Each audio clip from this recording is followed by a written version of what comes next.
tell us the Quran was put in its final form and all competing versions were destroyed.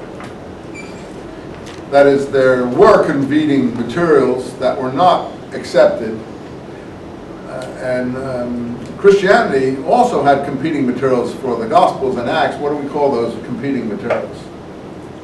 Apocrypha. And most churches, whether Eastern or Western, have tried to destroy those materials. But in fact, they have survived, a lot of them, some of them. Certainly some have been buried and come to life in Nag Hammadi and other places. But Muslims were much more successful in destroying all competing materials. So no one is aware of a different Quran that I'm aware of. There may be people who make claims about it, but there's only one Quran, where in Christian history, there are quite a few other books that didn't get into the collection we have. Even the four Gospels compete with each other as far as how they present the material. So there are competing versions. The four Gospel situation, they solved that problem just by letting all four in there. And so people can amalgamate them in a kind of mental process, which most people do, and come up with one Jesus story. But actually, you can't really do it because the Gospels, as I've told you, are at odds to some extent with each other. Three are more harmonious than the one John is at odds. In any event, for instance, John has a 3-year ministry, the others have a 1-year ministry, and so on. How do you harmonize that? Make it a 1.5, a 2-year ministry? I mean, there's no, there are, for instance, Luke has Jesus born around 7 AD, and Matthew has him born before 4 BC. How do you harmonize those things?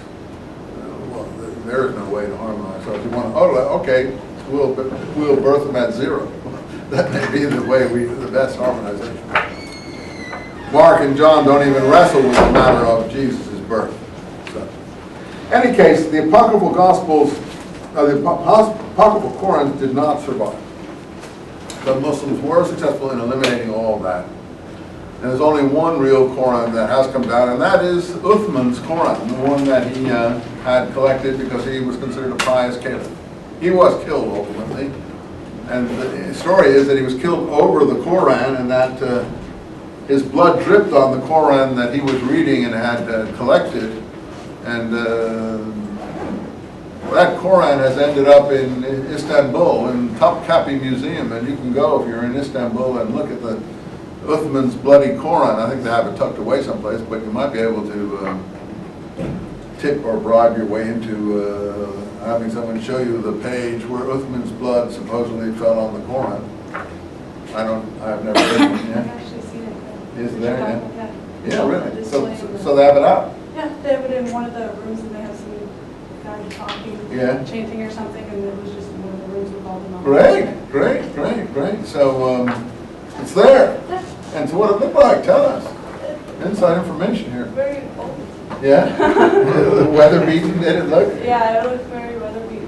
Yeah, it kind What were you doing in Istanbul? Study abroad with a doctorate. I see. Oh, I see. Okay. I know this job. So you went into Istanbul and you saw it. Oh my God, that's the only one I've ever known who's seen it. Was his finger in there too? The finger they chopped off when he was protecting himself as they killed him? I'm sure they had it in a jar. I didn't actually see. They had it in a jar. The only body part that I saw, and I don't know the story behind it, was there was this arm or something. And I don't know what. That may be his arm that we're talking about. Oh, really? Could be. The theory is that he was defending himself from the assassins. I thought it was a finger, but it may be an arm, and they lopped off his arm or whatever. Anyway, that's about finger, I thought, but maybe it's the arm, since that's what you seem to have seen. So maybe. Anyway, it's in the museum in Istanbul, right? That's great. Well, it gives you a reason to go to Istanbul next time I go. I didn't think they had it out on display. That's really impressive. They have it in a closed sort of in a closed stuff thing, and you're not allowed to take pictures in there. Bulletproof type glass on the and no way you could get in there and harm it or anything like that probably. Yeah. Wow, that's brilliant. That's really good. Very impressive. Thanks for that. Really appreciate it. So I was right. It's in the Topkapi Museum. Anyway. that's supposed to be Uthman's Quran. So one of the oldest Qurans in existence since he supposedly collected.